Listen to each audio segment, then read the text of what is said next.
Welcome back, everyone. We are completing the How Caesar Won the Great American. What am I talking about? Oh, I'm so used to saying stuff like that. How Caesar won the Great Roman Civil War, the American Civil War. That's a different channel that we watch. Yeah, let's jump back in. And obviously, Caesar's already won the war. But yeah.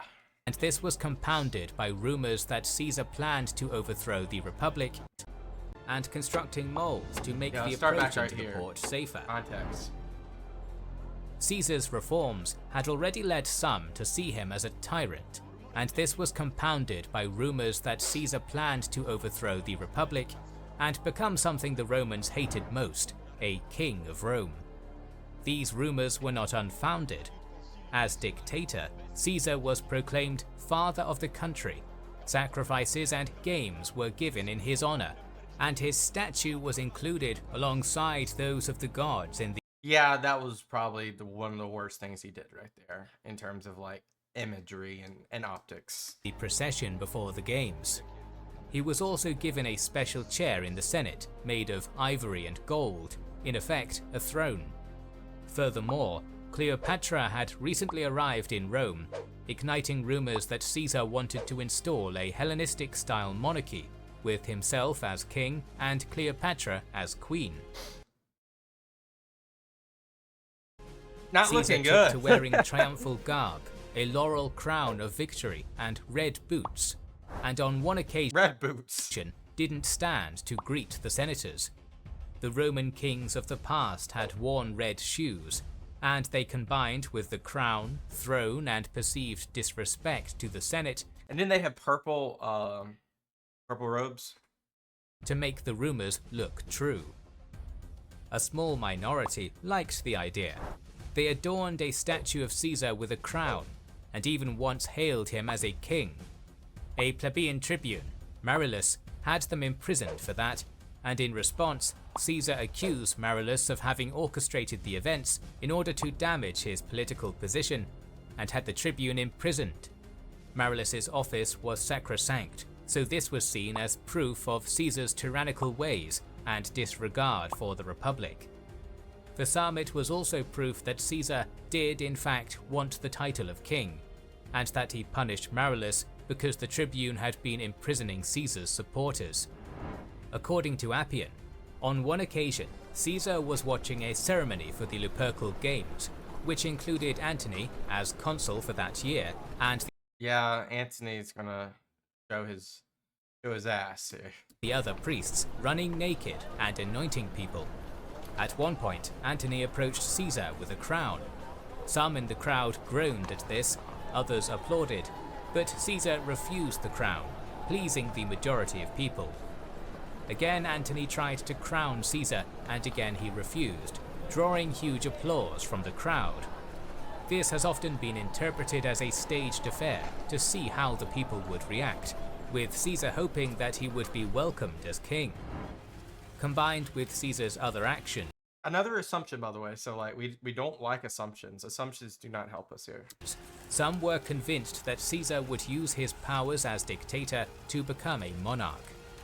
In the ancient sources, it is these reasons that are given for why the conspirators decided to plot against Caesar and later dubbed themselves liberators. However, there is also evidence to counter these claims. Caesar forbade any from calling him king, saying that he was not king but Caesar, and Dio points out that he did not ask for any honors. Some of them were enacted by his past enemies, like Cicero, eager to curry his favor, while many of his allies likely thought that he really did deserve the honors bestowed on him.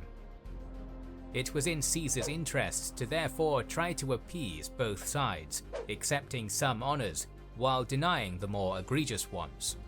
Caesar's by the moderate, right? Punishment of Marullus was arguably overzealous, but it may have been done to try and maintain neutrality with the party that apparently did want him as king. According to Dio, Caesar's wearing of a triumphal crown was to try and hide his baldness. Similarly, Plutarch claims that Caesar not standing to meet the Senate was due to Caesar's illness, which often made him dizzy and faint if he stood up quickly after being sat for too long. What illness was that? Is that a known thing? Lastly, there is the anecdote of Antony crowning Caesar. When one considers the image of a naked, oiled Antony offering the crown to Caesar, it's harder to see it as a cunning political ploy. In fact, it's arguably much closer to a joke in bad taste, or a charade to amuse the masses. Finally, one must also consider the question of why Caesar would have wanted to be king. Legacy, because of his family not being the Julia family, maybe? As Plutarch and Dio both point out, he effectively had all the power of a king, so why also have a title that carried such heavy political baggage in Rome? See, that's where Augustus does really well with that. It's hard to think that Caesar would not have known how foolhardy such an idea was. Some modern historians have suggested that the conspirators' idea that they were saving the Republic was mere propaganda, and that many were motivated by more personal factors. In total, there were 60 conspirators, all senators.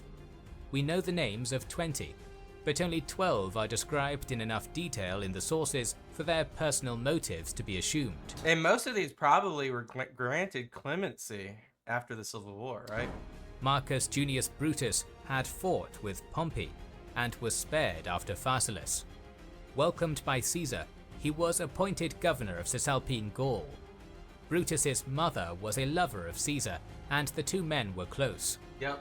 False but still humiliating rumors circulated that he was Caesar's bastard, and even that his mother had prostituted his half-sister to Caesar. Ancient and modern historians have claimed that they were likely a key motivator for him. However, Brutus was a supposed descendant of the semi-legendary Brutus who had ousted the last king of Rome, so many insisted that he be the one to take action against Caesar's kingship. Kind of like the Scipio in Africa thing. There's like some,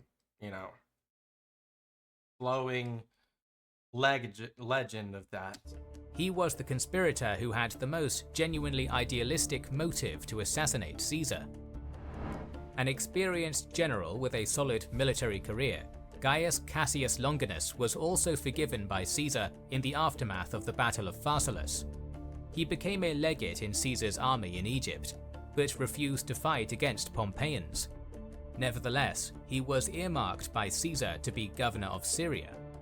However, Caesar had hampered his career a few times, preventing him from becoming edile and postponing his consulship. Motive? Though he was made legate, Cassius probably deserved a higher command based on his experience. It's apparent that Caesar never really trusted him, and he maybe he was right. Was right not to. Yeah. Cassius had plotted to kill Caesar from as early as 47 BC, and genuinely hated Caesar.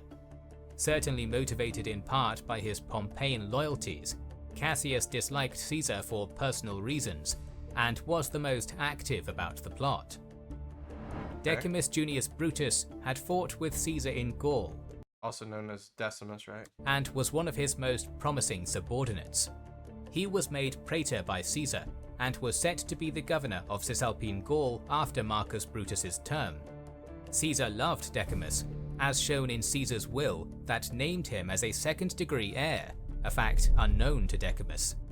This meant that if Octavian had died before, Decimus would have been legally adopted by Caesar and been his heir. That's crazy. His motivation is incredibly difficult to ascertain, the best argument usually coming down to pure greed for power. Another veteran of the Gallic Wars, Gaius Trebonius, was one of Caesar's most reliable legates. Caesar had appointed him as urban praetor, then governor of Hispania Ulteria, and finally consul in 45 BC. However, his year as consul was undermined by Caesar, who appointed a 45, replacement consul for Trebonius's colleague, who died just one day before the end of his term, which was considered a mockery of the consulship. Trebonius made I remember that, and when we went over that before. May well have seen this as an insult, motivating him to join the plot. Previously, he also participated in a failed plot against Caesar, suggesting to Antony that they should murder Caesar. The latter rejected the offer, and the plot had not developed any further. Yeah, I do remember that Antony was they tried to win Antony over, and obviously that didn't work. One of Caesar's strongest supporters, Tullius Cimber, was rewarded for his loyalty with the governorship of Bithynia and Pontus. However, he was deeply annoyed that Caesar did not recall his brother, Publius, who was exiled for unknown reasons, possibly leading to his involvement. Publius Servilius Casca was one of the oldest friends of Caesar. Casca appears to have fallen on hard times financially, and may well have been angry that his old friend had not helped him more in this regard. His brother Gaius joined the plot to support Publius. A tribune of the plebs, Pontius Aquila, was publicly mocked by Caesar when he refused to stand during one of Caesar's triumphs. He also had some land confiscated and given to Brutus's mother, Caesar's lover, giving him a deeply personal motivation for joining the plot. Damn, we just got like a coalition of Caesar haters. Another man who was Caesar's legate in the Gallic Wars, Servius Sulpicius Galba, was a thrifty man. He had guaranteed a loan of Pompey's, and when Pompey's land was confiscated, he inherited the debt.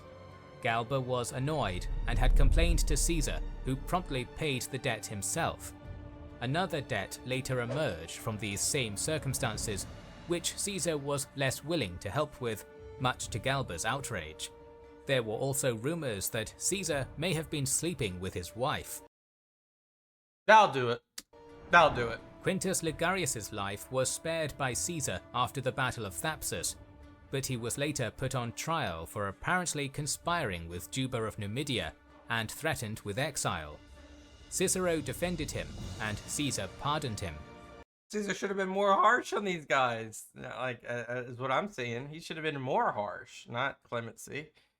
Obviously, you know, I already said before about Cato, I would have fed him to the lions, but sounds like we should have, you know, went to Africa a few more times and got some more animals. Nevertheless, he had been deeply depressed at the idea of being exiled. Furthermore, Caesar had executed a relative of his for taking up arms against Caesar despite already having been pardoned. These reasons, and friendship with Brutus, likely brought him into the conspiracy. Another Caesarian legate, Lucius Minucius Basileus, who served in the Gallic Wars, was made praetor in 45 BC, but instead of being given a province afterwards, was given a huge sum of money. This apparently deeply insulted him, motivating him to join the conspirators. You poor guy. You didn't get a province, but you got a lot of money. I'm sorry. The last in the group was Quintus Antistius, who seemed to have joined the plot purely out of devotion to his close friend, Brutus. Little to nothing is known of the other 8 named conspirators. Oh. In all likelihood, some really did believe that they were ridding Rome of a tyrant, and more likely than not, they just joined this little party to try to seek some glory and pave their own individualistic careers without much forward thinking, they would later claim. However, modern historians are also right to suggest that it's equally likely that a good many of them were involved either based on personal grudges or wanting to be a part of the creation of the new order. Yeah. The sources vary on precisely who was the instigator, but it seems like it would be Cassius. Cassius and Brutus were the ringleaders. Yeah. The former doing much of the recruiting, with the latter being more of a figurehead, his name and reputation crucial in convincing many others to join. Yeah. Gradually they convinced the 58 other conspirators to join the plot. The conspirators did consider one of the most influential senators, Cicero, but concluded that he would not commit or would simply slow things down. He's way too much of a middleman. At first, it was proposed that they kill Caesar, Antony, and Lepidus. The latter two were the next most powerful Caesarians, so killing them would effectively remove all the faction's significant leadership. Brutus, however, opposed this. He argued that this was to be a surgical removal of a tyrant, not a widespread political purge. The other conspirators relented. Caesar would soon be leaving on his Parthian campaign, where, surrounded by soldiers, he would be untouchable, so they had to strike while he was in Rome. When Caesar announced a Senate meeting on the Ides of March, just 4 days before he was scheduled to leave, the conspirators decided that this would be the perfect opportunity. Caesar would be separated from his entourage, the conspirators could all be in the same place without raising suspicion, and they were confident that, when the attack began, other senators would quickly come to help them. Gladiators were scheduled to fight in the theatre adjacent to the Senate chamber the day of the meeting, and this would give the conspirators the perfect excuse to have armed soldiers nearby, as Decimus Brutus owned many gladiators. The night before the session, Caesar invited Lepidus and Decimus to his house for dinner. They talked long into the night, and eventually the philosophical question was asked, what is the best way to die? To which Caesar responded without hesitation that a sudden death was best. Throughout the night, Caesar's wife, Calpurnia, is said to have had dreams of Caesar's death. And who knows if this is real, you know? You want to believe it. There's some like thoughts there that, you know, this could be like convoluted through like future nightmares of what happened. A lot of people, they they think something happened, but as the story progresses, it kind of mends into something else. We'll believe her though. And in the morning, when Caesar was making his sacrifices, they were all foreboding. A superstitious man, Caesar decided to cancel the meeting, sending Antony to dismiss the Senate. Caesar had also been drinking late the previous night, and a hangover might have been influencing his decision. When the conspirators heard of this, they sent Decimus to convince Caesar to come to the Senate. That's suspicious. Decimus told Caesar that the Senate would be insulted unless he dismissed them in person, and Caesar relented, trusting his friend's judgment. His friend! Meanwhile, word of the conspiracy had started to leak. A friend of Caesar's had heard of the plot and didn't know the details. He immediately ran to Caesar's house to warn him, but finding Caesar had already left for the Senate, decided to wait at his house. Another friend would also find out about it that same day and ran to the theatre of Pompey to try and warn Caesar, but would arrive too late. Lastly, as Caesar was making his way to the theatre, someone slipped him a message. Surrounded by crowds of supporters and constantly having messages passed to him, Caesar slipped it into his robes without reading it. Later found on his body, it was a warning of the upcoming assassination. It's crazy. When Caesar arrived at the theatre, Antony, the conspirators and the other senators were all there. The conspirators were acting casual, despite the daggers Wasn't Antony outside though? hidden under their togas, but they were secretly nervous. A man approached Casca and said, "Brutus has told me everything," which shocked Casca, before he realized that the man was referring to his intention to run for Edile. Another senator approached Caesar, talking to him in hushed tones. The conspirators grew anxious, Brutus subtly signaling that they were to kill themselves rather than be captured, before it became clear that the senator had simply been petitioning Caesar on another matter. Despite more bad sacrifices, Caesar was convinced to go ahead with the meeting and entered the chambers. The senators followed, but Antony was quickly pulled aside by Trebonius. Caesar, a veteran with 35 years of experience, was in good shape despite his age. Although Antony was known as a hedonist, he was also a veteran of 10 years, strong, quick to anger, and an incredible soldier. Together, the two of them might have been able to fight a way out, so the Not suddenly, unexpectedly, like if you like, and shockingly, like they would also have to have weapons. I don't think they had weapons. conspirators had entrusted Trebonius, one of Antony's closest friends, with keeping him out of the way. Caesar was seated at the front of the Senate, under a statue of Pompey. Cimber approached Caesar, petitioning him to recall his brother from exile. The other conspirators gathered around, encircling Caesar, and suddenly Cimber pulled Caesar's toga down, exposing his shoulder, the signal for the attack. Caesar, who as dictator was protected by law, pushed Cimber back, saying, "This is violence." Casca, Caesar's childhood friend, then attacked the seated Caesar, but missed, only cutting his shoulder. Caesar grabbed Casca's hand, shouting, "Casca, what are you doing?" While Casca simultaneously shouted, "Brother, help me!" Caesar was able to rise and violently throw Casca away from him, but by the time he did, Casca's brother Servilius had attacked, stabbing him in the side. Caesar continued to fight back, but was attacked from all directions, Cassius slashing his face, Bucolianus stabbing him in the back, and Decimus slicing his thigh. Still, Which, the thigh slice is probably the deadly... He bled out. That's how he died. So that's probably how he died. The thigh slash. Caesar fought back as much as he could. Brutus was the next to approach him, and Caesar sunk down, either due to E2. blood loss or having now lost the will to fight, and Brutus stabbed him in the groin.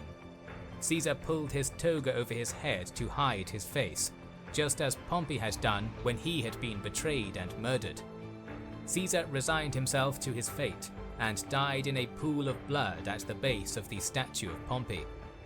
Suggestions that his last words were either "and you Brutus" or "and you my son" are largely disproven by the ancient sources, most simply saying he groaned in pain.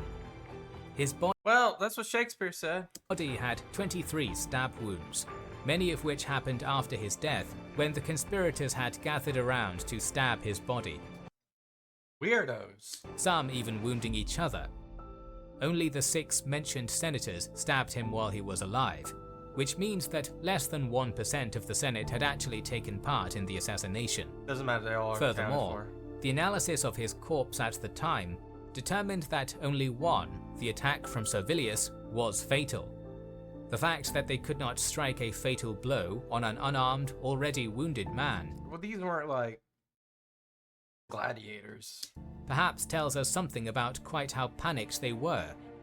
Out of 60 conspirators, most did not even take part in the stabbing, suggesting that many had joined simply out of political opportunism.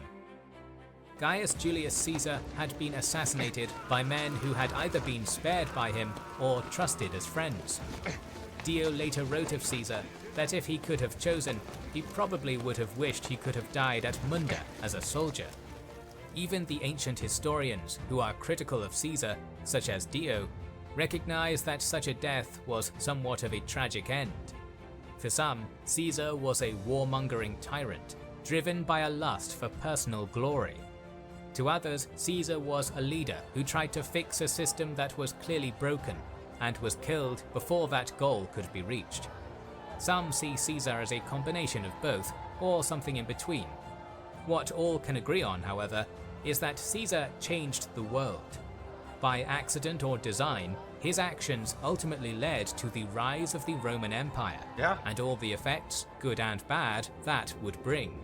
Two of the most interesting things that Caesar has left us today are 2 questions. Did Caesar make the world a better place? And what would have happened if he had survived? We're currently working on the 3rd season of this. Yeah, and that's what we'll watch, 3rd season. But let's talk about it now. First off, I don't know the answer to that question. It's probably to be determined.